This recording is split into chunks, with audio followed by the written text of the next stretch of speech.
Lembut bang. Ui, lembut. Geng, orang Tampin, orang luar daripada Tampin ni nak bagi tu korang ni. Rumah cendol sawit dah buka bang, Westlock. Kau tahu tak? Itu hari dia jual cendol kan. Hari ni ada macam-macam.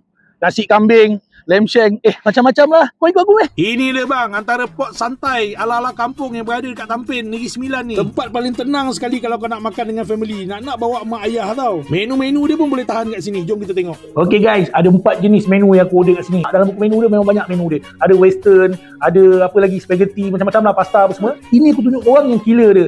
Nasi kambing bakar dia. Antara favourite aku dekat masa abang meniaga kedai lama lagi dah.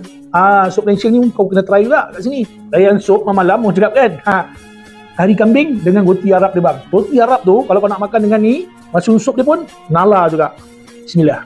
Dia yang best kat sini kan, nasi dia tu, nasi serai. Aroma tu yang best tu. Dia punya lamb dekat sini memang dia masak lembut bang. Jangan risau bawa mak ayah tu. Pilihan nombor 1 aku kat sini, nasi kambing bakar. Memang aku suka sangat lah sos yang dia salut dekat lamb tu. Alah geng, kau tengok ni pun kau dah tahu kan, ngam tak ngam. Malam-malam kat sini bang boleh perkena sop dia. Nala, kena pula roti Arab dia bakar dengan arang. Cicah pula kari kambing bang, ataupun mushroom sop dia. Macam aku cakap tadi, daging ni kat sini lembut. Tak sah lah kalau datang sini tak kena cendol sawit dia. Lemak-lemak santan sawit tu, makan dalam tempurung macam zaman purba. Kopi santan pun antara killer dekat sini tau. Nala dia punya kopi kau bang. Jadi dah boleh save lah video ni, bawa family datang sini santai-santai. Westlock, western local kita. Lokasi dia senang bang. Nampak Center Point Hotel yang biru tu daripada Pulau Sebang ni, nampak GTO Honda ni. Kau terus nak ke Kuala Pilar dengan Seremban, betul-betul seberang ni rumah cendol sawit Westlock.